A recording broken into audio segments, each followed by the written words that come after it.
Now, I'm not here to discuss economic systems in this episode, but creating the Sniper Force 1s and slapping a price tag on them were already bad plays by Nike and LeBron.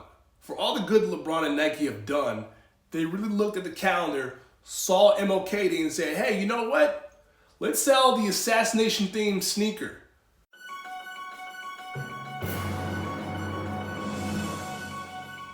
Let's play a game of good idea, bad idea. Good idea. You're a multiple sport athlete, but you're exceptional in basketball. You're already the greatest athlete in your city. You get drafted to play professional basketball. At 18 years old, you sign a deal with Nike for a reported $87 million.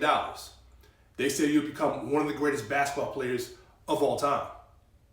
Bad idea. You host a TV program announcing your next destination to play basketball at the Boys and Girls Club to another city. It made a lot of people mad at the time, and some say it was tacky. But on the flip side, you donated nearly $2 million toward the organization. So how bad could it have been, right? Okay, good idea. You're already considered one of the greatest basketball players of all time. You are a champion in your sport and a legend in your city. You use your influence to build a public school, and with your influence, Nike becomes a supporter of your school. But bad idea. Use that same influence that you have with Nike and release a tone-deaf sneaker that reminds people of one of the darkest moments in this country's history, the assassination of Dr. Martin Luther King Jr. According to Andrea Soto of USA Today, the LeBron XXIII sneaker, Honor the King, takes inspiration from the teal-colored signage of the Lorraine Motel in Memphis, where Martin Luther King Jr. was assassinated on April 4th, 1968. The word equality is written on the heel and is one of 23 colorways to be released by Nike, commemorating moments throughout James's 23-year NBA career. This one in particular is meant to pay homage to LeBron's 51-point performance against the Grizzlies in Memphis on MLK Day in 2008. The Honor the King LeBron XXIII is slated to release to the general public on February 24th. Selling an MLK-themed sneaker for $200 doesn't honor the man, nor does it honor the movement that he pushed. Dr. King was never a capitalist. Here's a letter to Coretta Scott King, written in July 18th, 1952. I imagine you already know that I am much more socialistic in my economic theory than capitalistic. Capitalism started out with a noble and high motive, but like most human systems, it fell victim to the very thing it is revolting against. So today, capitalism has outlived its usefulness. If that's not clear enough, here's another quote from Dr. King. The evils of capitalism are as real as the evils of militarism and the evils of racism. Now, I'm not here to discuss economic systems in this episode, but creating the Sniper Force 1s and slapping a price tag on them were already bad plays by Nike and LeBron. For all the good LeBron and Nike have done, they really looked at the calendar, saw MLK Day and said, hey, you know what? Let's sell the assassination themed sneaker.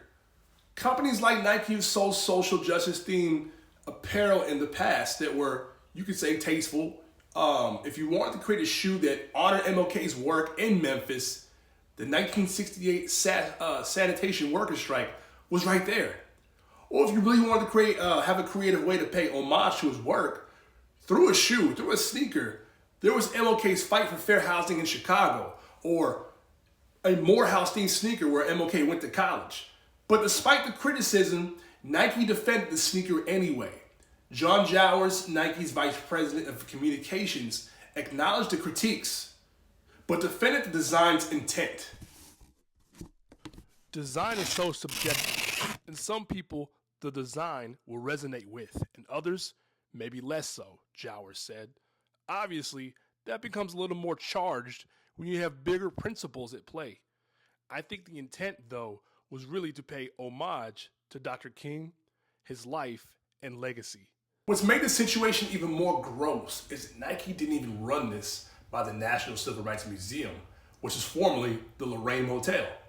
They made it clear they were not involved in the sneaker's development.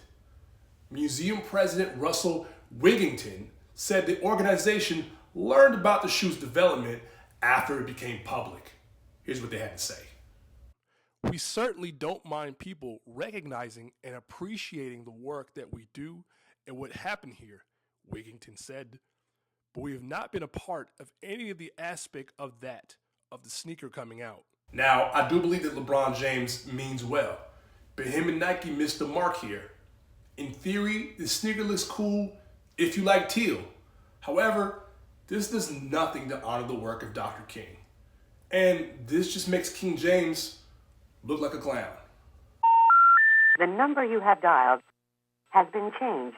The new number is... Please note, the new number is